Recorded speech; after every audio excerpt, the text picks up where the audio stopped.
This is Vitthal Patil from Money Printer. Welcome to my YouTube channel. जैसे कि आज लोगों ने आपने बहुत दिनों के बाद मार्केट में अच्छी खासी रैली आपको देखने को मिली। लीड किया आईटी और स्पेशली एनर्जी एनर्जी का रिलायंस, जिसपे हमने कल आराम से डिस्कस किया था किस तरीके से, और आज भी देखेंगे।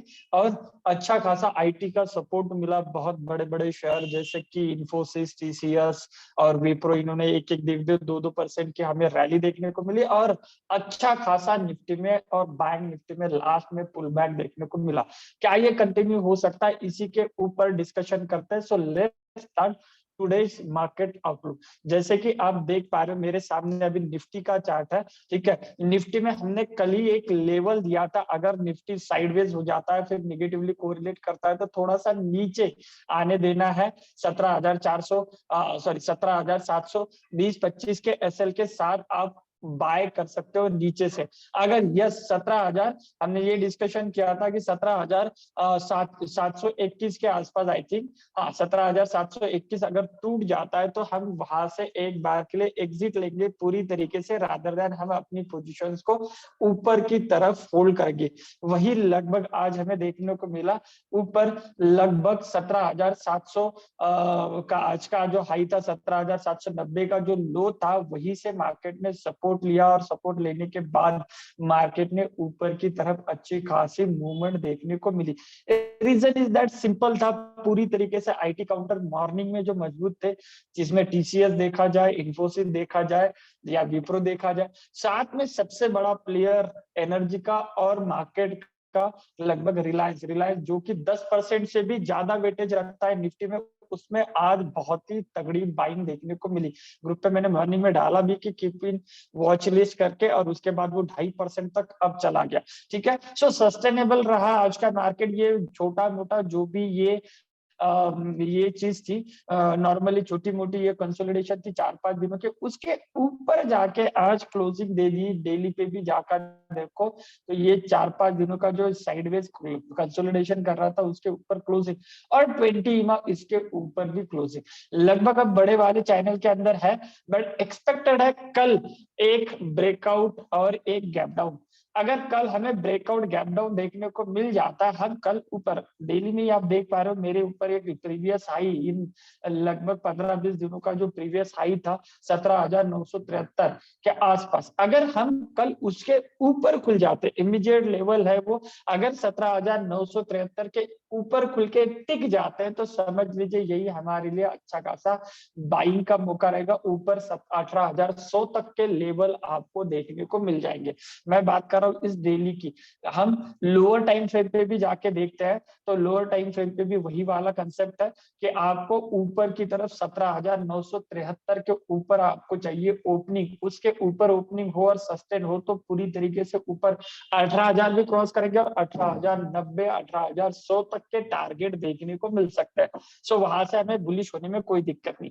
थोड़ा सा साइडवेज या निगेटिवली खुल जाते हैं, तो यस साइडवेज खुल जाते हैं तो इमीडिएट आपको 17,900 या जो ये रजिस्टर बन रहा था इतने दिनों से, वही अब सपोर्ट का काम करेगा 17,900 पे।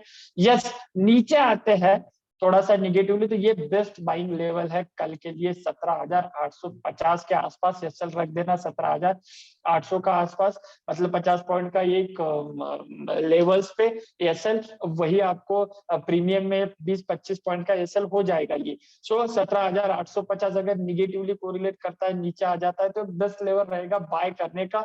ऊपर आपको 18,100 के टारगेट देखने के लिए एक्सपायरी तक मैं एक्सपेक्टेड कर रहा हूँ कि एक्सपायरी यानी गुरुवार तक 18,100 तक के टारगेट देखने को मिल सकते हैं। ठीक है, सो साइडवेज खुलता है तो इमीडिएट आप 17,900 से ही बाय कर सकते हो। थोड़ा सा निगेटिवली कोरिलेट करता है तो वेट कर लेना, 17,800 के आसपास बाय कर लेना, 17,800 का एसएल के साथ। ठीक है, 850 के आसपास बाइंग होगी 17,800 के एसएल के साथ। ऊपर 17,975 के ऊपर लगभग आप ऊपर ओपन हो जाते हो, सस्टेन करते हो, तो फिर इमीडिएट बाइंग बनेगा 18,090, 18,100 के टारगेट के लिए। ठीक है, same as it is bank Nifty में भी हमें अच्छी खासी बाइंग देखने को मिले इन सारे दिनों के एक टॉप मोस्ट क्लोजिंग के ऊपर। कल हमने कुछ इस पे डिस्कशन किया था, ठीक है, शायद आप लोगों को याद हो, तो हमने इस पे एक डिस्कशन किया था कि लोअर टाइम फ्रेम पे अगर ये वाली बात, बैंक निफ्टी की बात आपके सामने ये डिस्कशन किया था हमने कि लोअर टाइम फ्रेम पे प्राइस क्या कर रही है, कंसोलिडेट कर रही है। अगर कल ये पूरी तरीके से नीचे से सस्टेन कर जाती है 250 के आसपास और एक बार के लिए 41,350 के ऊपर निकल जाती है, तो फिर आपको इमीडिएट 41,700 के टारगेट देखने को मिलेंगे। कल सेम कहा था हमने कि 41,250 और सस्टेन करती है और ऊपर 41,350 के ऊपर निकल जाती है तो इंट्राडे में आपको 41,700 के टारगेट देखने को मिल जाएंगे। आज सेम वही वाले टारगेट देखने को मिले, हाई भी आज का 41,700 के आसपास ही है। कल क्या हो सकता है, ये बहुत ही इंटरेस्टिंग होने वाला है, ठीक है। कल क्या हो सकता है, ये बहुत इंटरेस्टिंग है, बिकॉज ऑफ क्या कि इसके स्ट्रक्चर के लिए थोड़ा सा मैं डेली पे लेके आऊं तो ये बहुत बड़ा अच्छा खासा रेजिस्टेंस का काम कर रहा था। कल अगर हम थोड़ा बहुत भी 100, 150, 200 पॉइंट गैप अप जो कि आराम से दिखाई दे रहा है, इसलिए लास्ट में मैंने कहा था कि जो रिस्क टेकर है वो थोड़ा मोटा पोजीशन बीटीएसटी कर सकता है। कल अगर हम 150, 200 पॉइंट के गैप अप के साथ निकल जाते तो फिर इमीडिएट 42,000 के टारगेट देखने को मिल जाएंगे, इमीडिएट 42,000, ठीक है। सो ध्यान रखना है आपको ये वाला 42,000 और उसके ऊपर तो फिर कोई भी दिक्कत नहीं, रोकने के लिए फिर तो बहुत बढ़िया लेवल रहेंगे। 42,300 भी सेम डे दिखा सकता है, ठीक है। तो बैंक निफ्टी में आपको कल ज्यादा पॉजिटिव रहने की जरूरत है।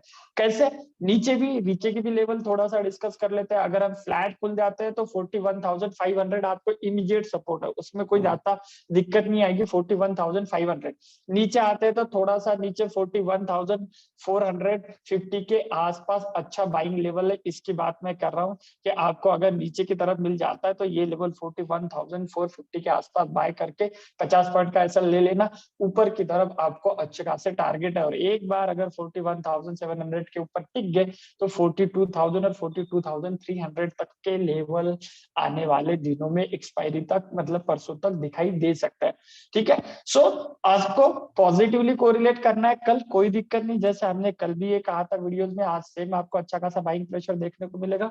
पॉसिबल है कल और परसों एक्सपायरी तक अच्छा खासा।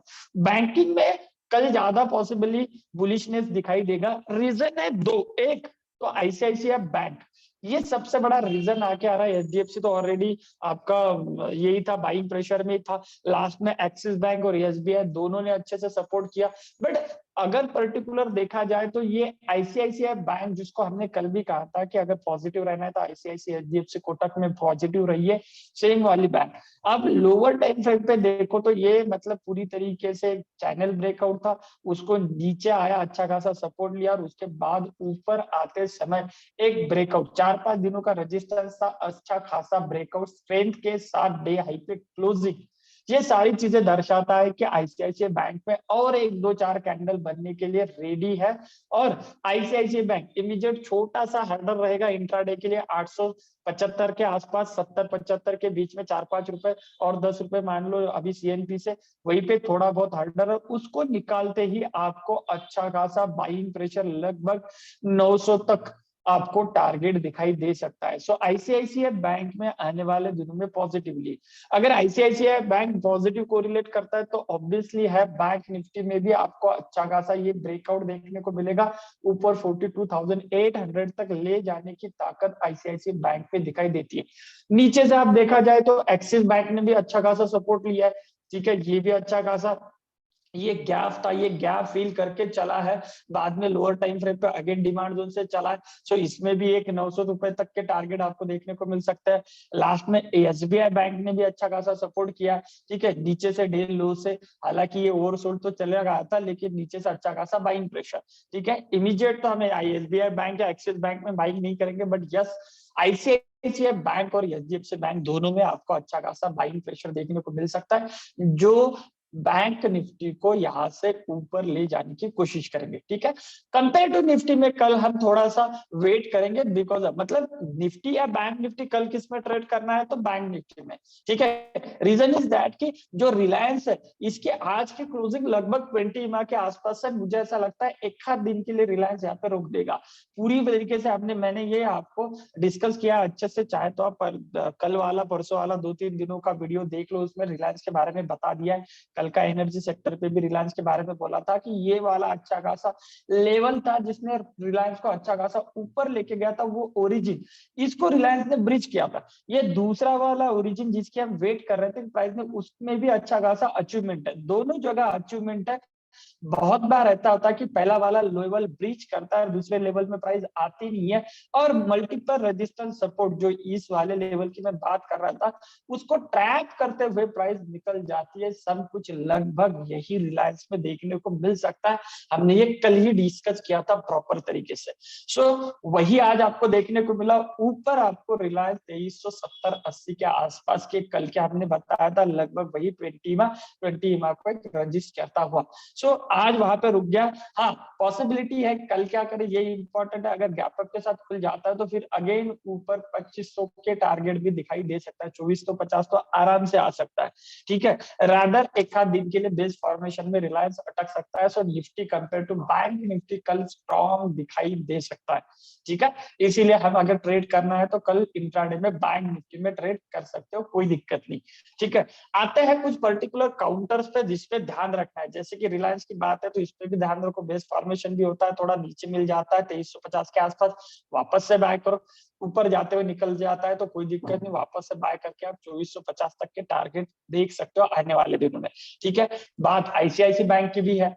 यहाँ पे मैंने वही वाली बात बताई कि अगर ये पॉजिटिवली कोरिलेट करता है 875 के ऊपर, 70-75 के ऊपर निकल जाता है तो इमीडिएट 900 के टारगेट के लिए आपको अच्छा खासा बाइंग प्रेशर देखने को मिल जाएगा। आईसीआईसी बैंक में भी नजर होनी चाहिए।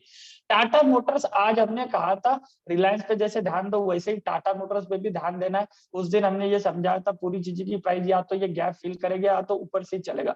ये ऊपर से चल गया, आज नीचे आया अच्छा खासा लोअर टाइम फ्रेम पे। मैं अगर आपको 16 मिनट पे लेके जाऊं तो लोअर टाइम फ्रेम के डिमांड जोन को प्राइस ने प्रॉपर बेस कैंडल को टच किया, नीचे अच्छा खासा 435 के आसपास ये डिमांड जोन था, उसी को मार्केट ने आज उसने प्राइस ने एंट्री कर दी और आज ऊपर अच्छी खासी बाइंग प्रेशर, और क्लोजिंग भी सही है, कोई दिक्कत नहीं है। तो कल अगर ये 450 के ऊपर निकल जाता है तो इमीडिएट आपको बहुत ही बड़े टारगेट देखने को मिल जाएंगे। सो टाटा मोटर्स में आपको पॉजिटिवली कोरिलेट करने में कोई भी दिक्कत नहीं है। कल परसों मारुति में भी आने वाले दिनों में आप पॉजिटिव रह सकते हो, लेकिन टाटा मोटर में विशेष ध्यान देना है कल। ठीक है, बजाज फिनसर्व इस पे भी कल ध्यान देना है आपको। आज फिन निफ्टी में भी अच्छा खासा सपोर्ट लिया इसने, और ये भी 20 माह का साथ में एक छोटा सा डिमांड जोन। ठीक है, इस 20 माह का सपोर्ट लेके ऊपर अब ये गार्बेज सा स्ट्रक्चर मुझे दिखाई देता है। तो 1400 के ऊपर जो लगभग कल अगर 1-2 पॉइंट ही ऊपर है, अगर उसके ऊपर निकल के टिक जाता है तो आने वाले दिनों में 1500 के 100 रुपए ऊपर के टारगेट बजाज फिनसर्व में आने को है। सो इसमें आप वेट कर सकते, बस है आने वाले दिनों के लिए टाटा मोटर के साथ साथ बजाज फाइनेंस, आईसीआईसीआई बैंक में भी ध्यान रखना है।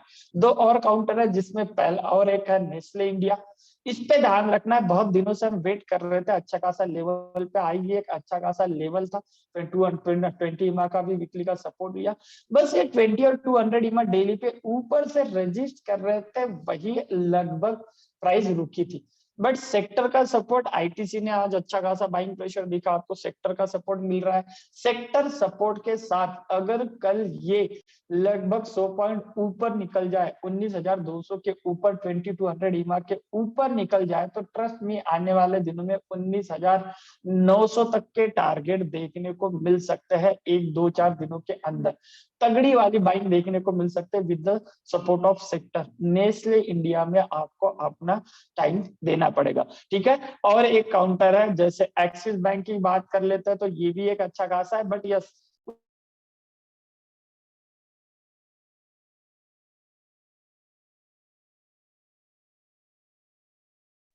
इस में आपको एक अच्छा खासा बाइंग प्रेशर देखने को मिल जाएगा। बजाज में भी अगर ये 6500 के ऊपर निकल जाता है तो आपको अच्छा खासा बाइंग प्रेशर देखने को मिल जाएगा। ठीक है, so ICICI bank, Tata motors, Bajaj finserv, इन जैसे काउंटर पे कल ध्यान रखना है।